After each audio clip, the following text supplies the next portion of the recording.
I wanted tonight to start with some scriptures that would reflect the time, the season that we're in. As you know, next month we're approaching Shabbat, Zikron, Thruach, and Yom Kippur.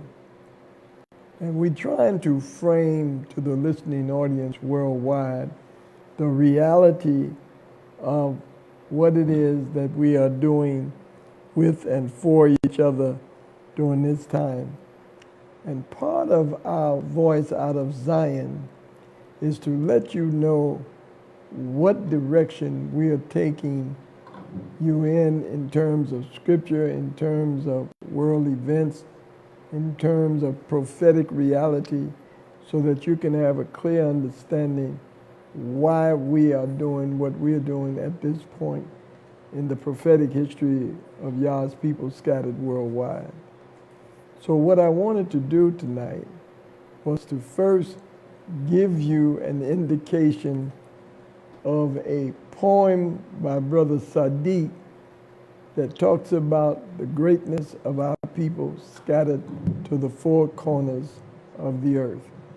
So, Brother Sadiq, please share with the audience the vision that God has given you so that they will understand what it is we're saying.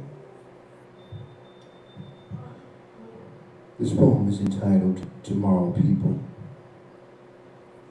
Kings and queens of the latter days, sons and daughters of the olden ways, tomorrow people of the rising sun, the age of Aquarius has now begun. It's time to end the reign of the unrighteous. It's time to stand for what's right and just. It's time to revoke your misplaced trust. It's time to elevate love to the place of lust. It's time to shake off the dust of ignorance. It's time to wake from this evil trance. It's time to stop doing the devil's dance. It's time to revive your knowledge romance. Kings and queens of the latter days, sons and daughters of the olden ways, tomorrow people of the rising sun, the age of Aquarius has now begun. Be still and know from whence you came. Be wise and invoke your ancient name. Be harmless as a dove of pure white flame. Be aware of the raging heart which you must tame. Be alert to claim your cubic centimeter of chance. Be advised that you are not the slave of circumstance. Be mindful of the time of your deliverance. Be grateful that the Father has chosen you for his inheritance. Kings and queens of the latter days, sons and daughters of the olden ways, tomorrow people of the rising sun, the age of Aquarius has now begun. Wake up and assume your rightful place. Wake up and resume your godly pace. Wake up and exalt your godly trace. Wake up and exult in your godly grace. Wake up and all of your sorrows erase. Wake up and return home again safe. Wake up and finish the last leg of your race. Wake up and see God face to face. Kings and queens of the latter days, sons and daughters of the olden ways, tomorrow people of the rising sun, the age of Aquarius has now begun. Stand up and atone for all of your sins. Stand up, gird your loins and be men. Stand up and for your evil ways make amends. Stand up and righteousness defend. Stand up and be an example for your children. Stand up and be an inspiration to your women. Stand up and be the world's salvation. Stand up and once again be a righteous nation. Kings and queens of the latter days, sons and daughters of the olden ways, tomorrow people of the rising sun, the age of Aquarius has now begun. I wanted to frame this Shabbat with the wake-up call. As you know, the Philly sound of Harold Melvin and the Blue Notes 15, 20 years ago said, "Wake up, everybody. It's a new day. Preachers, preach the truth. Teachers, teach the truth." And so we're waking up those who have been sleeping in the dust of the earth. We're speaking to those dry bones that Ezekiel saw. And we are now speaking to them so you can begin to rise and take your proper place So I wanted to frame some scripture starting first in the book of Deuteronomy, Kohen Malachi. Would you please, 30th chapter, the first verse. Okay. And it reads on this wise. And it shall come to pass, when all these things are come upon thee, the blessings and the curse, which I have set before thee, and thou shalt call them to mind amongst all the nations, whether the Lord thy God hath driven thee, and shalt return unto thee the Lord thy God, and shall obey his voice according to all that I command thee this day, thou and thy children, with all thine heart and with all thy soul. Now we'll go to the second chapter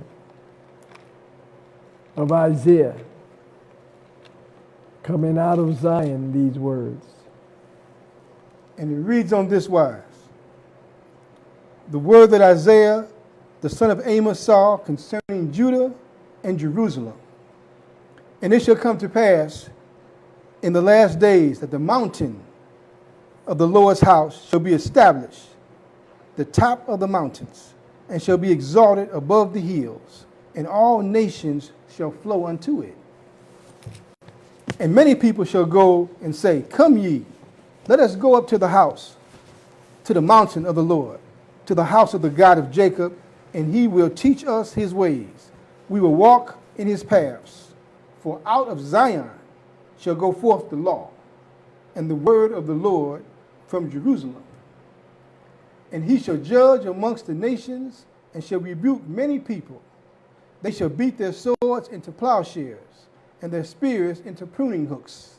Nations shall lift up swords no longer.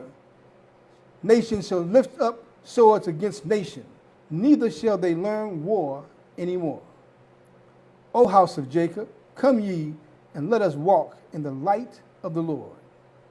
Therefore thou hast forsaken thy people, the house of Jacob, because they have replenished from the east, and are soothsayers like the Philistines, and they please themselves in the children of strangers. Their land also is full of silver and gold, neither is there any end of their treasures. Their land is also full of horses, neither is there any end of their chariots. Their land is also full of idols. They worship in the work of their own hands, that which their own fingers have made. And the mean man bows down, and the great man humbleth himself. Therefore, forgive them not. Enter into the rock, and hide thee in the dust, for fear of the Lord and for the glory of his majesty.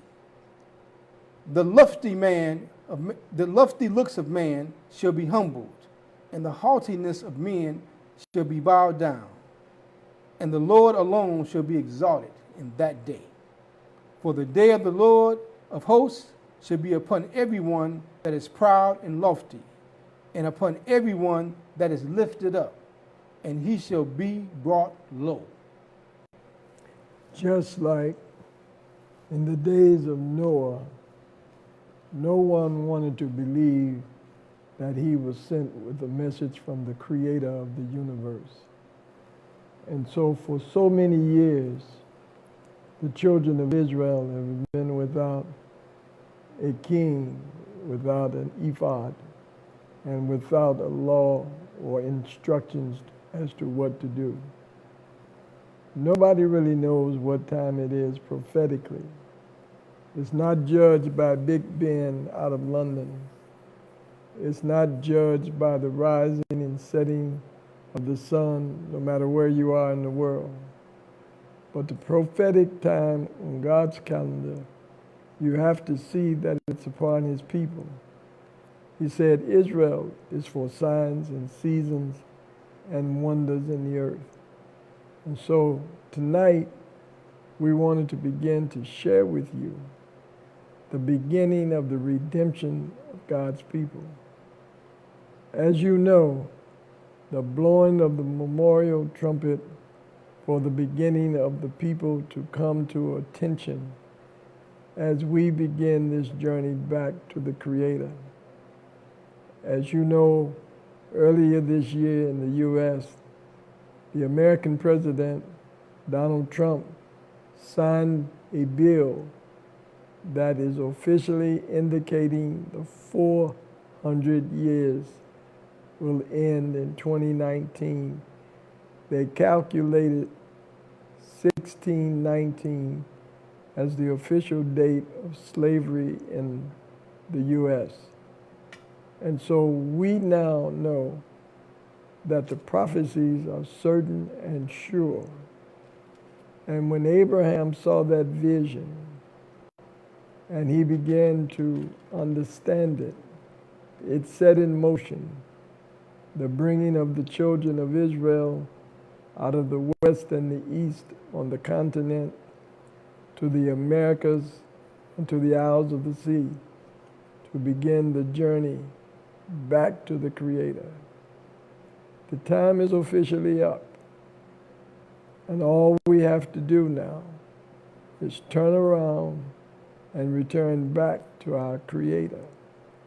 So I wanted to begin to frame tonight's discussion relative to that whole prophetic understanding. If you've been following us, several days ago we talked about the 18th chapter of Revelation, saying, "Come out of her, my people, that ye be not partakers of her sins, for her plagues have reached unto the heavens." And the Creator has remembered his commitment to his people, to return and to redeem them.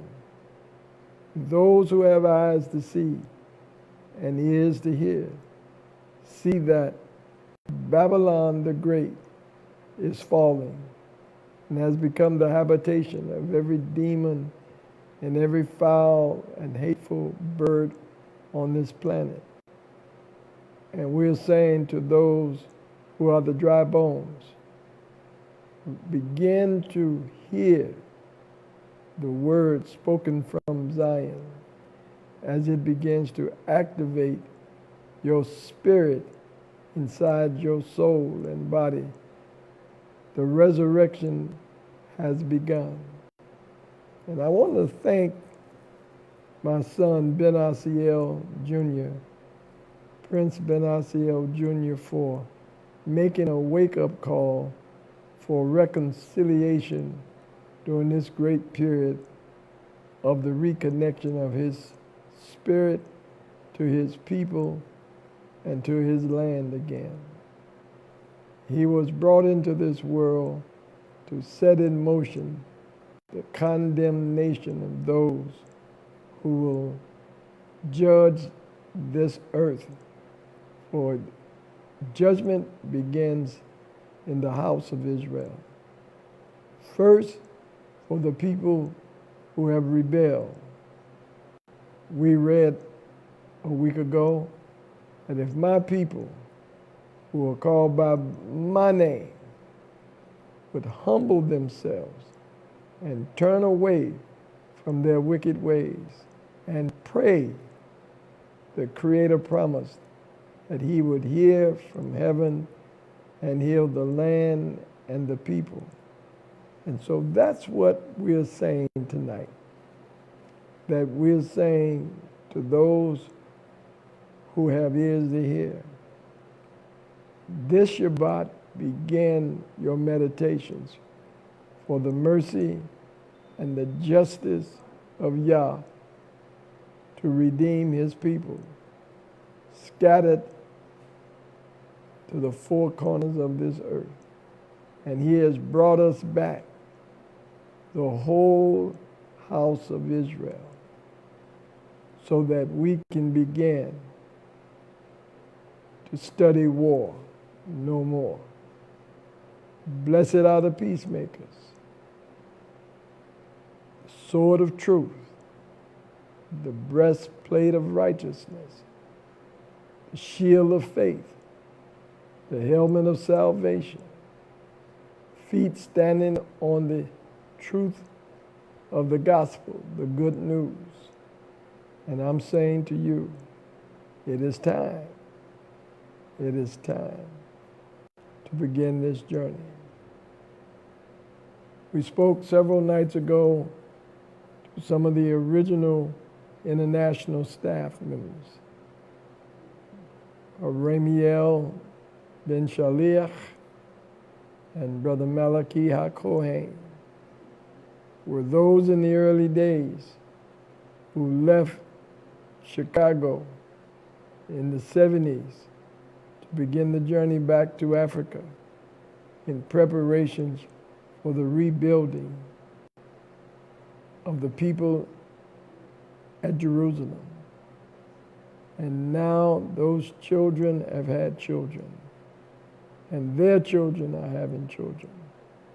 And I'm saying to those who have been born on this side of the Calvary that your time has come. You will be that generation that would have the truth of the Creator written in your heart. And those who are now speaking about the injustices that they grew up under because the community was going through what the prophecies call the wheat and the tares. There were those who were among the wheat of God, who was trying to choke out the truth of God, but the separation has already begun. You will begin to see many more disappear physically, disappear from in the midst of the righteous, and the righteous will continue in that land. And that land will begin to bloom again and to blossom again. It's a new day, and it's a better world being developed right now.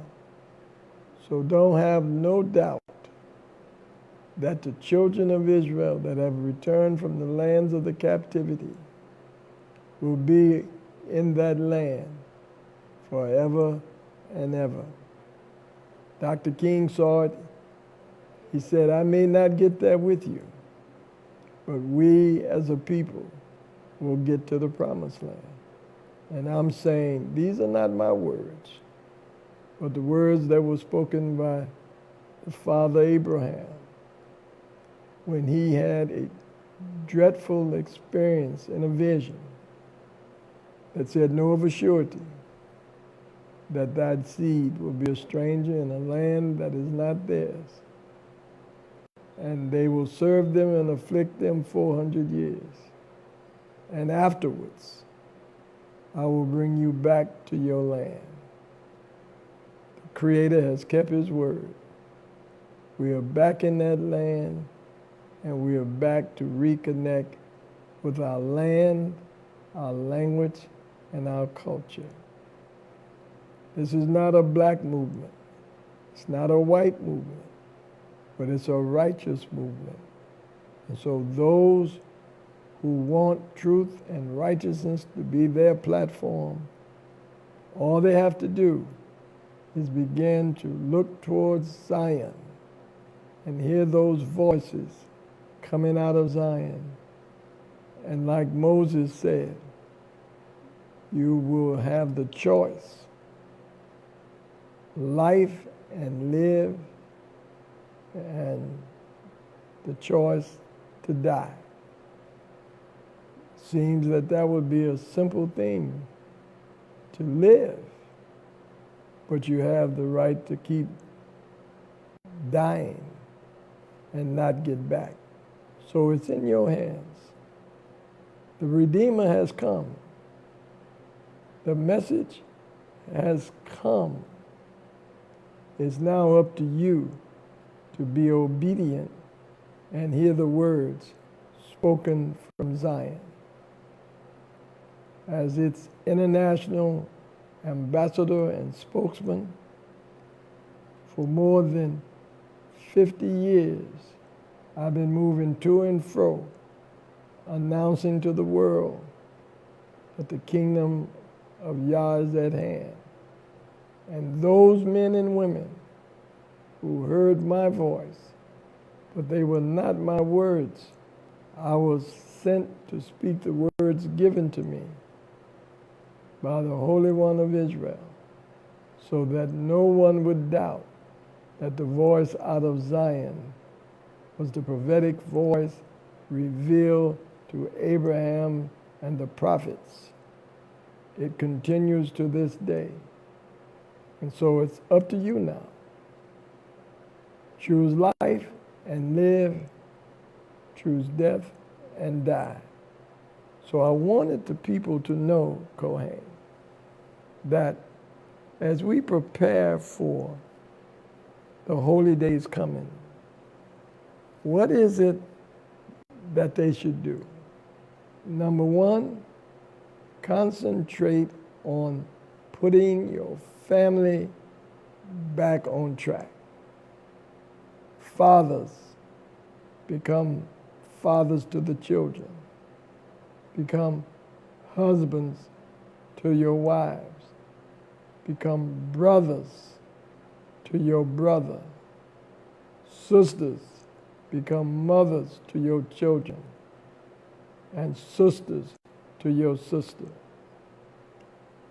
Because it was written, there was only one law for the native and the stranger. We're not measuring people by the color of their skin, but by the content of their character.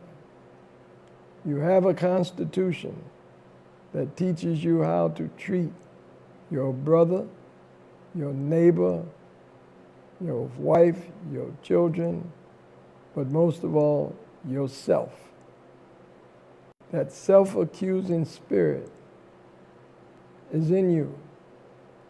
For those that don't know, the Philadelphia Supreme Court found the Catholic Church of Pennsylvania guilty of pedophilia and child abuse. But the legislature refused to reveal the names because the lobbying efforts paid to keep the people from knowing who the pedophiles and the violators of women and men are protected by an evil system.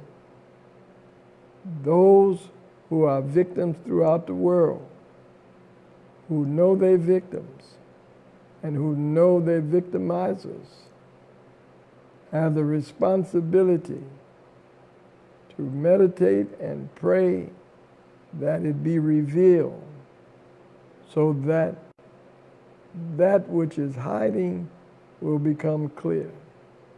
And so, priest, as we prepare, we're asking those out there who are victims and been victimized to humble themselves and confess to the people that they have sinned before God and ask for mercy and forgiveness so that the healing can begin. The memorial blowing of the trumpet comes in, according to their calendar, on the 9th of September, and Yom Kippur 10 days later.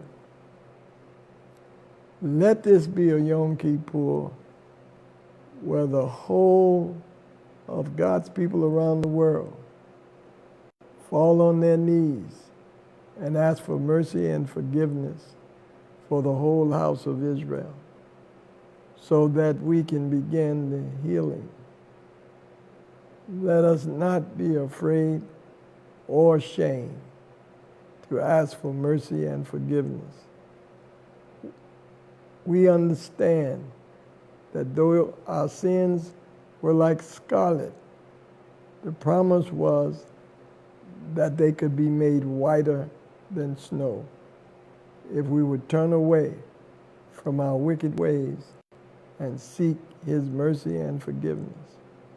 So, priest, I wanted you to share with the people your feelings on what they should do to begin the reconciliation with the Creator. Go ahead, Malachi. Total Rabbi Ambassador, thank you for really setting the foundation clear. We are a people that need a foundation. Without a foundation, we're lost. Without Yah in our life, we're lost. To make it real practical, coming up on the holy season, you have to ask yourself, what happened between me and my God?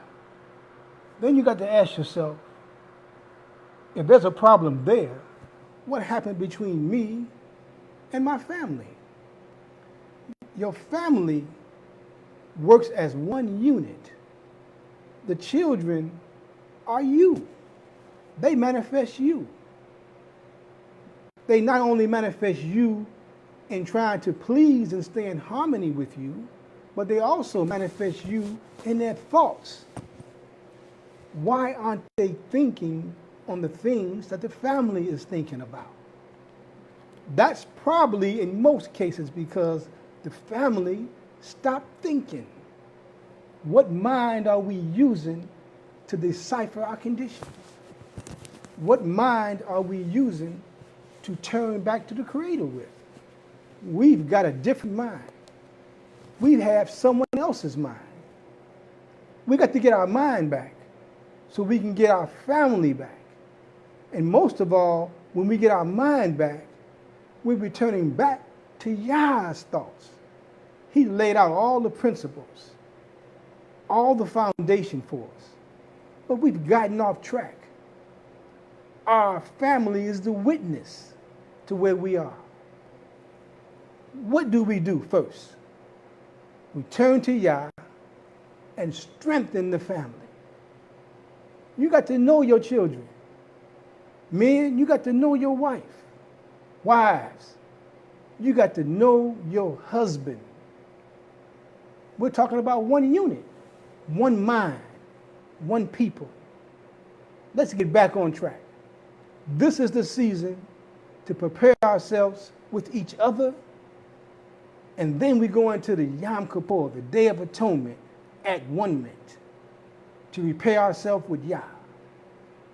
Preparation time. Thank Yah that we have preparation time to get ourselves together, to return, to repair, and to uplift our spirits unto Him. Unless you humble yourself, you will not see Yah. So in this season, it is definitely a season of repentance. Before mercy is granted, you first have to repent. Teshuvah is the Hebrew word for turn around. We have to stop because we've been going away from the Creator and turn around and come back. That's right. And like the prodigal son and daughter, we got to remember when it was great, being under the protective wings of our Creator and being given the mind to understand and to overstand what our purpose was. I'm asking everybody to ask themselves, what would be the purpose of the Creator to create a human being on this planet? And if we go back to its original instructions, to till it, to dress it, to do justice, and show mercy, and walk humble, because we know humility precedes honor. Where's the honor?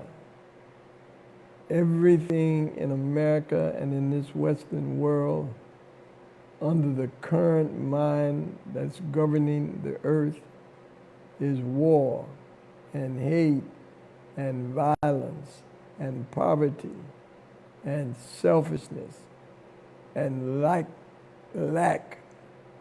There's no reason for any of these things to exist, because how can one person have billions of dollars and billions of people have no dollars. And if that's the measure of justice under a world when the Creator doesn't charge you for the sunshine, He doesn't charge you for the water that you drink, He doesn't charge you for the food that He grows freely for you.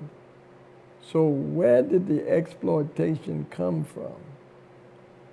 From men who permitted another spirit to enter them on greed. How do you pay for water that the Creator gave you? How do you charge people for the water that was given to you? And we can go on down the list of things that the Creator gave His created, and a few selfish people, nations, men and women, began to hoard it for themselves. Marie Antoinette was told the people have no bread. She callously said, let them eat cake. So I'm saying to you, if we have been here 400 years, and we have, and your records indicate it, and the 15th chapter of the book of Genesis says afterwards, America would be judged for what they did to God's people. And this is Judgment Day, America, and the rest of the world for what you did to the people of God, scattered to the four corners of the earth.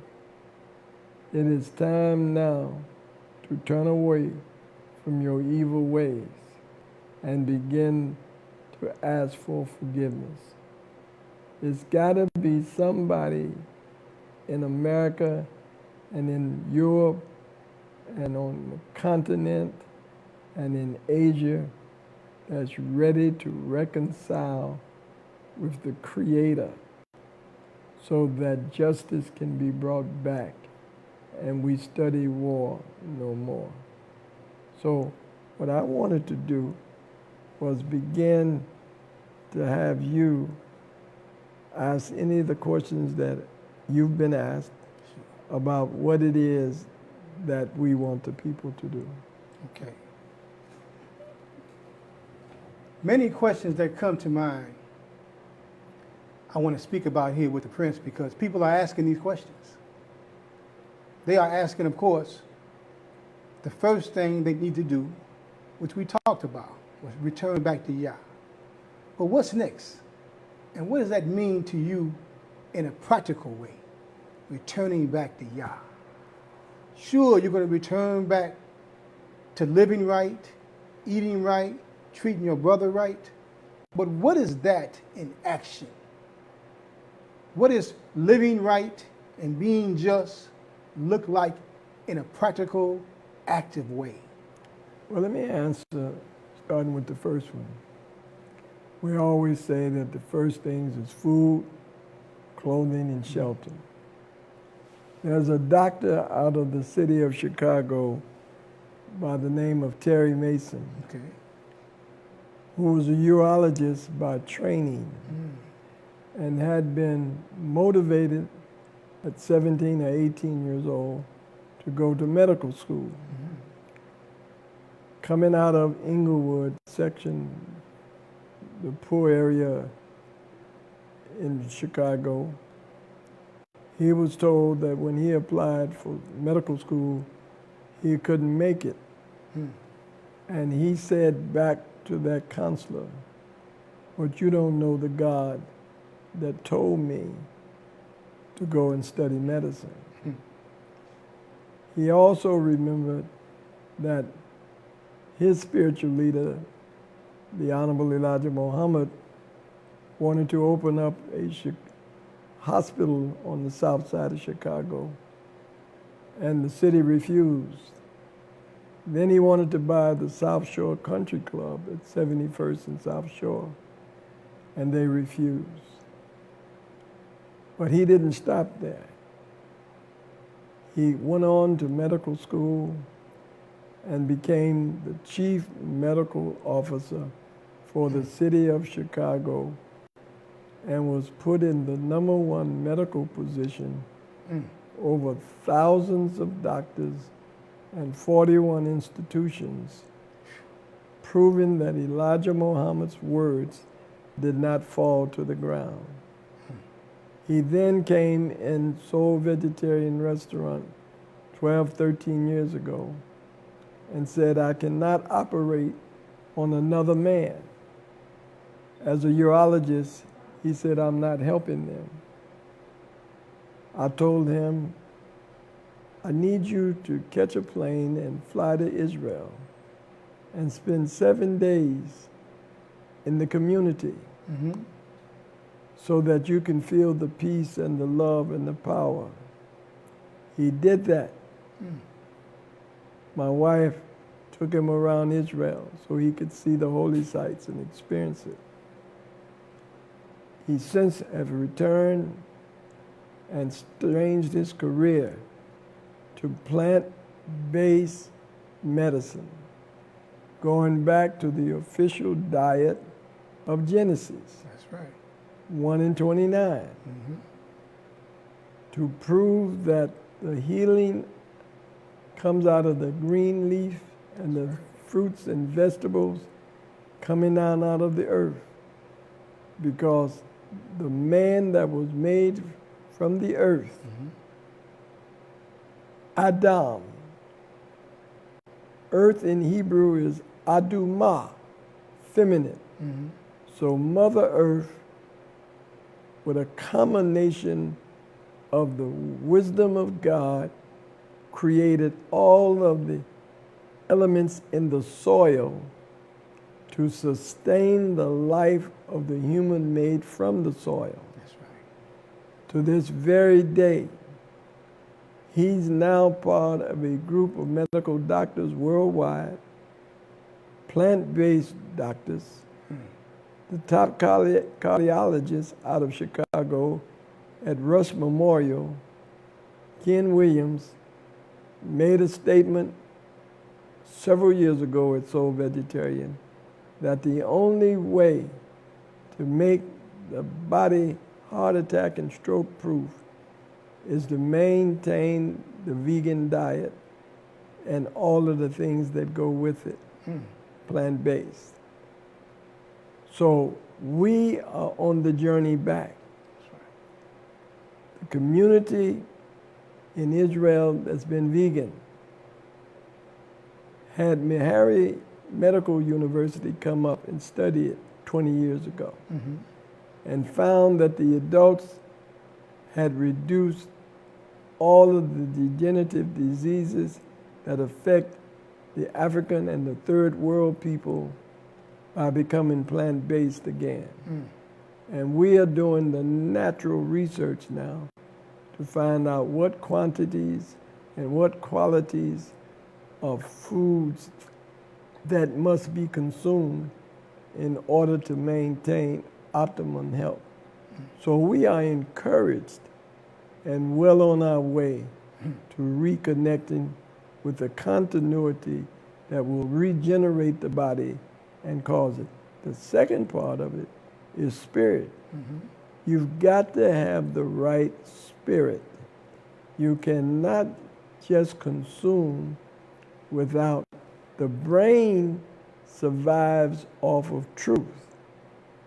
So if you're not consuming truth daily, you cannot maintain the proper brain power in order to correct the internal organs in the body from eating the fruits and the vegetables. So it's not just enough to eat fruits and vegetables. You've got to consume truth. The world right now is rotating on the axis of a lie. And that lie is seen every day. In fact, they're saying the American president has told an average of 15 lies provable every day since he's been in office.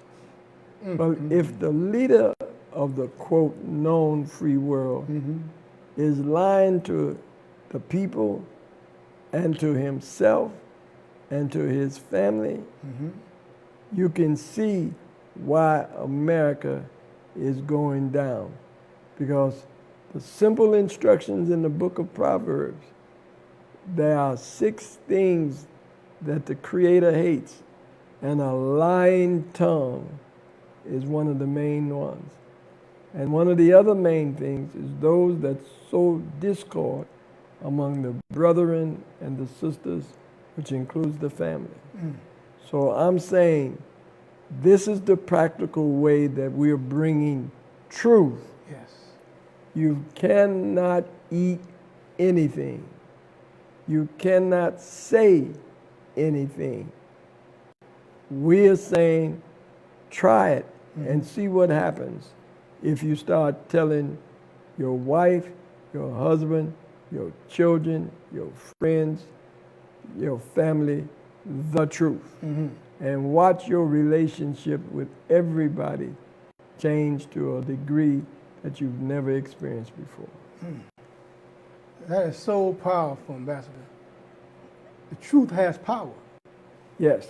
Not only will it set you free, but it also will give you a clear mind where you can be confident in what you say. Right. Where you don't have to hide and duck and dodge because you're talking freedom. And people need that today. Some things people won't do that they should do because they just won't be free. So, and that brings my next question to you. Okay. The power of freedom. So much needs to be done. And the first thing that people come up with is, well, you know, I like what you're doing, Prince. It sounds great, it looks good, but my time ain't right, or my family is a certain way where they don't have the support force in place to help me with that. But I like what you're doing. Let me know what I can do. Well, you know, if you are a sports person, you know that in competitive sports, there's always an opposition. Exactly. There's a defense and there's an offense. And every time you get the ball, your job is to score. Right. And every time you get the ball, their job is to prevent you from scoring. Satan was created as a tester to see if the righteous really wanted the favor of God. Yes. God ain't going to just give it to you. He's going to see how bad you want it. So that question is not to be isolated as if life itself does not have challenges.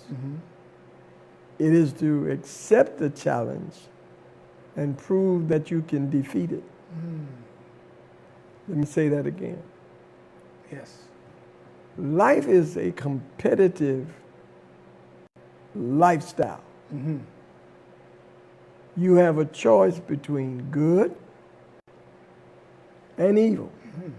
If you go to the 28th chapter of Deuteronomy, starting with the first verse, it lists those things that bring about blessings.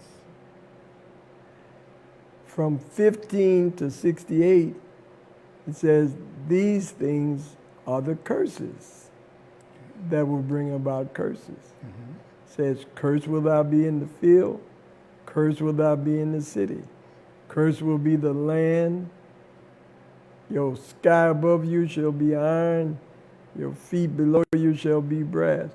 So your prayers won't be able to get up or down, depending on which direction you want to go.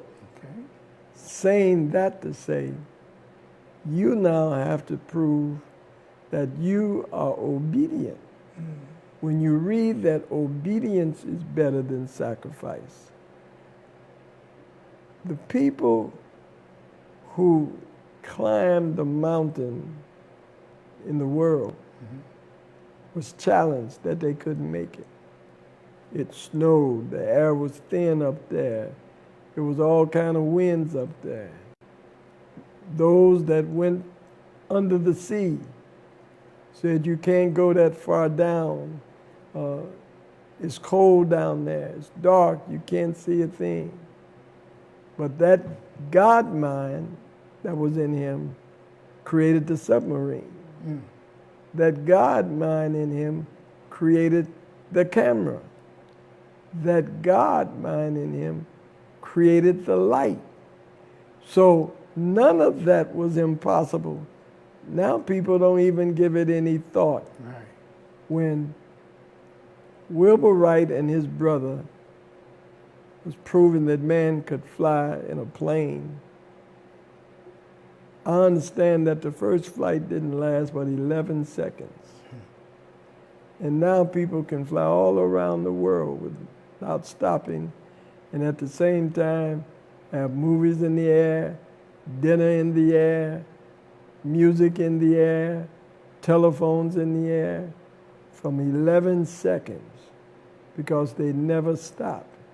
And I'm saying to God's people, his promise was, eyes have not seen, nor ears have heard, what the Creator has in store for those that love him and do according to his purpose. That's why Prince Asiel won't stop, no matter what. Whatever the issues are, whatever the challenges are, I refuse to be angry at God's people. They have a choice to be angry at me, but I will not be angry at them. I'm going to exercise my choice by loving them. They can exercise their choice by not loving me. But that's on them, and the other is on me. And I'm going to prove to them that love is greater than hate. You know, that's a powerful statement. Accept the challenge. Accept the challenge. That means that there's something for us to do. Yes. We have a purpose for being here. Accepting the challenge means the challenge of what it is you're supposed to be doing in this day and time.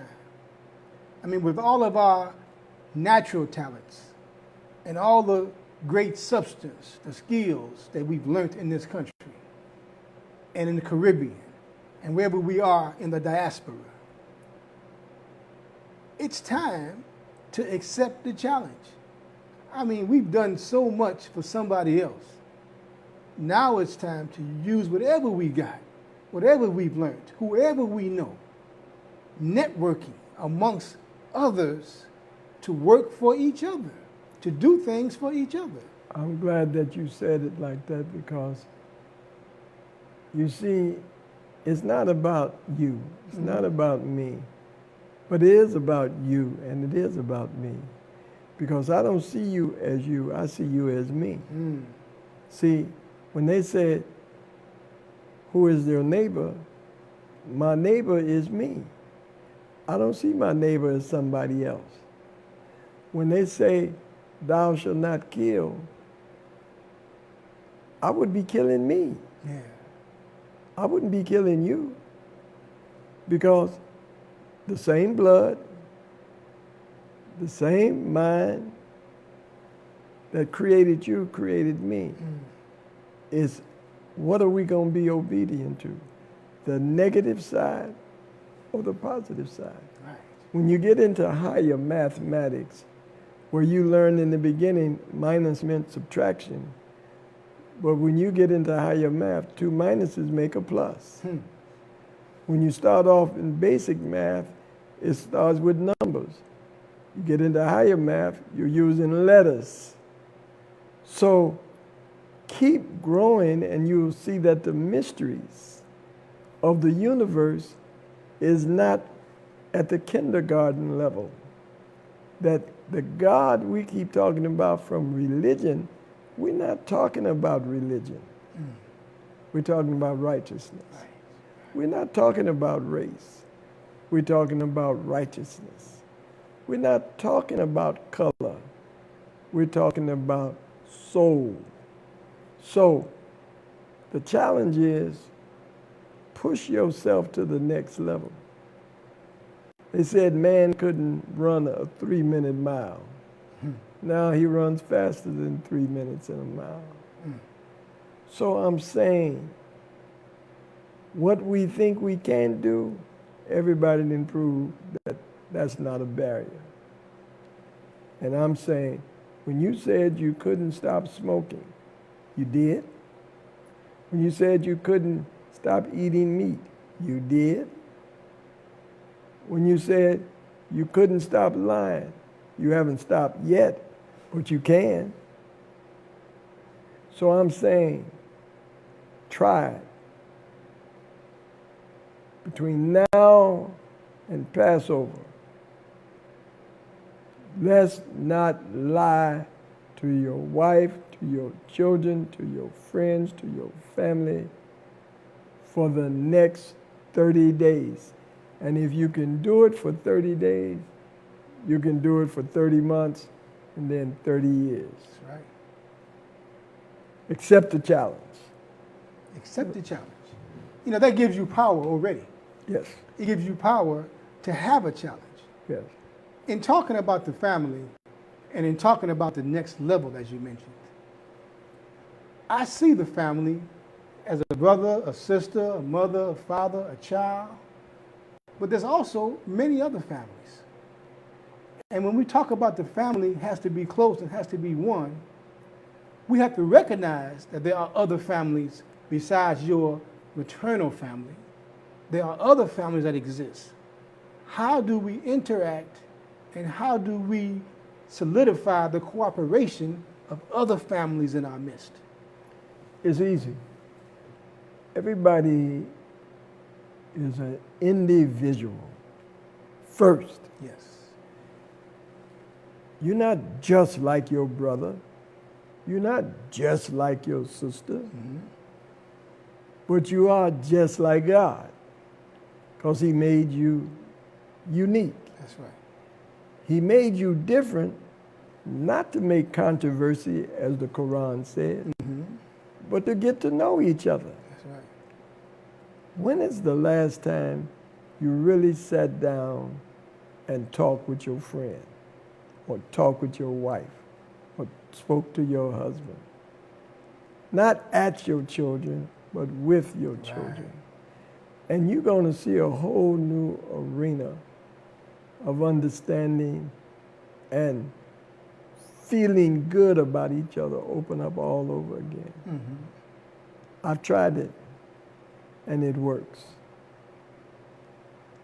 And I'm telling you, Kohen, if my people, this is God talking, who are called by my name, would humble themselves and turn away from their wicked ways and pray, then I will hear from heaven, from that elevated position, and heal the land and the people. And I'm saying, as we approach this now, let us begin to do that. Yes. Now, those other families that you talk about, brotherhoods, fraternities, sisterhood, sororities, what did they have in common? Well, there was a group of rules in order to be in the sisterhood or brotherhood that people were willing to pay a price to join. We didn't make serving God too easy for everybody, so it don't have any value anymore. So what people call, I can't do this and I can't do that, He only says you can't do evil. Right. You can do everything but evil and be all right with me. All we're saying is turn away from the evil side of life and go to the right side of it. So those brotherhood and sisterhoods morph into a family. If you join the mafia, that's a family, isn't it? That's right. And if you violate that family, the punishment is what? Death. Death.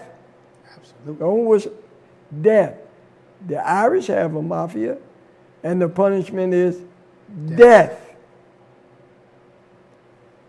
And every nation on this planet has reward and punishment if you violate the family's rules and regulations to stay a part of it.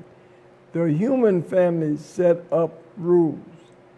They sat at the UN and said, these are the things that the nation of families cannot violate. The human rights of their citizens, and you stay a leader. You can't do that. You can't mistreat women. Can't do that. You can't mistreat children. You can't. The family doesn't stop with your personal wife or children. It's the nations, the tribes within that family that have to be protected. The rights of the minority. How does black lives don't matter to policemen who are supposed to protect American citizens? Right. Why are we the only ones saying black lives matter? Why shouldn't all the Americans join with us and say black lives matter? Why shouldn't brown lives matter? Can't just say black lives matter. We can't just say white lives don't matter because somebody did something that was white. That's backwards. We're not talking about it from a color point of view. You don't have nothing to do with what color you came out of.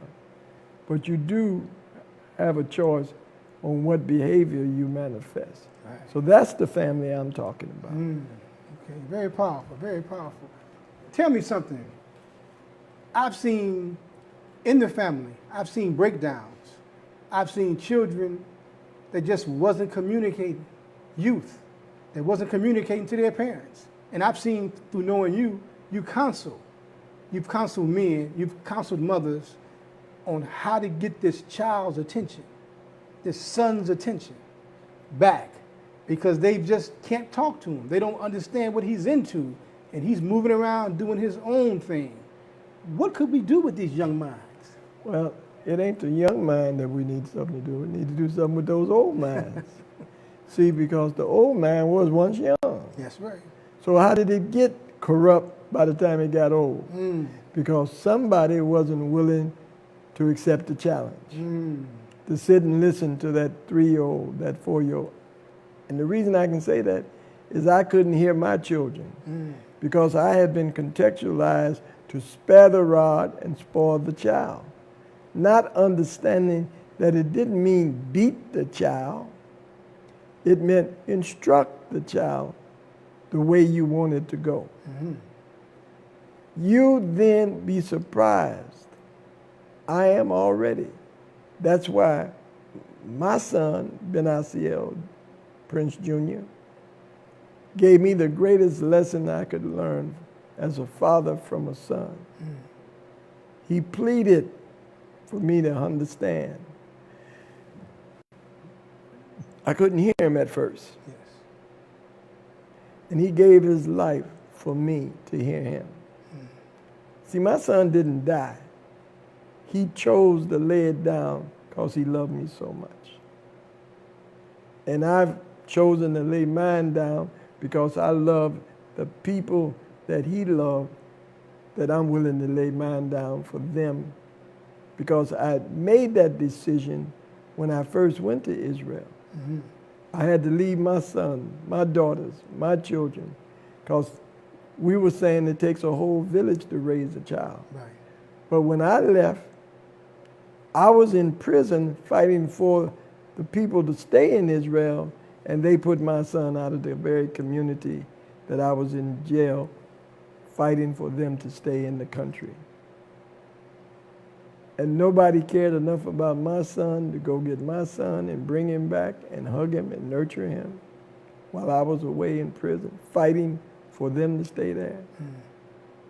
I never stopped serving the people ever to this very day. So that's the family I'm talking about. I was committed to the greater family. Yes. because I thought the greater family was committed to my personal family.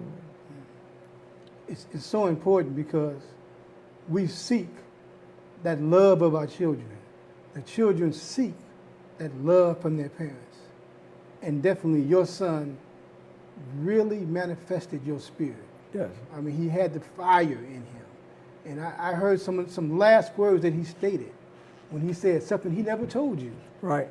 And that brought chills in my body, Right. watching that video, because he was like speaking through me when he was speaking on that last video that I saw. He was just explaining about everybody got to return back to Yah. That's got to be our priority. And all the other things that's blocking us from doing that, it's us. It's not Yah blocking us, it's us. And that really spoke to me in just another kind of way. You see, that's what I was saying. I heard him for Yeah. the first time Yeah. because I heard me Mm-hmm. through him. Yes, yes. He wasn't just Prince Jr. in name. Right. He was me all over again. Mm-hmm. He was the better part of me. Mm. He was the new me. Mm. And I wanted to be that new person Yes. that he saw that I was capable of being, that brought him there to be born free in the Holy Land. Mm.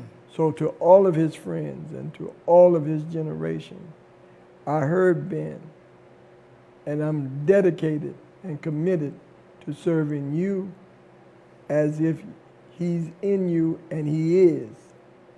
And that's why I said to his friends over there, and Omar particularly, of his elevation of his brother and friend, Prince Jr. Yes. And I'm committed to that, and committed to his generation to begin to do what I know to do to help them get where they need to go. So I'm willing to listen to what I need to do, not what I need you to do. Yes. I'm going to listen to you first tell me what I need to do to help you, not what you need to do to help me. So I want all of the generation, young men and women, let me know. Write me, text me, send me a message, and we'll talk, and I'll listen. See, that's so important because we don't want you to think that we're not talking to you. We're talking to you. We're talking to the youth. We're talking to the adults. We're talking to the elders. We're talking to the entire family. We're focusing on family very strong because it is the family first for you to understand and hear one another, because that's your protection and that's your support in returning to Yah. Sometimes you can't do it alone. Do your best. But your family is there for a reason. They're there to help you, Right. to assist you, and to be able to listen to them. It said a child shall speak. And then that old antiquated way of children should be seen and not heard. Right. That's so antiquated. That's like trying to drive a T-model Ford on today's highway. Yeah. You can't keep up. And so I'm going to keep up. Yeah. I'm going to keep up. So I want to say thank you for this Shabbat discussion. Oh, thank you. But I want to announce to the viewers that follow us on worldwide network that we're building is we're going to have a youth channel Great. so that the youth can be talking to the adults and to themselves. Great. We're going to have a women's channel so that we can see. And then we're going to have a healing session during this time, that the women and the men who have been abused and hurt, not just physically, but spiritually, Yes. and neglected, that you'll have a chance to see how to best help. We're making plans to bring serious support over to Israel and to Africa to begin to heal our people all around the world. Can you imagine being in St. Croix or Puerto Rico and don't nobody care? No.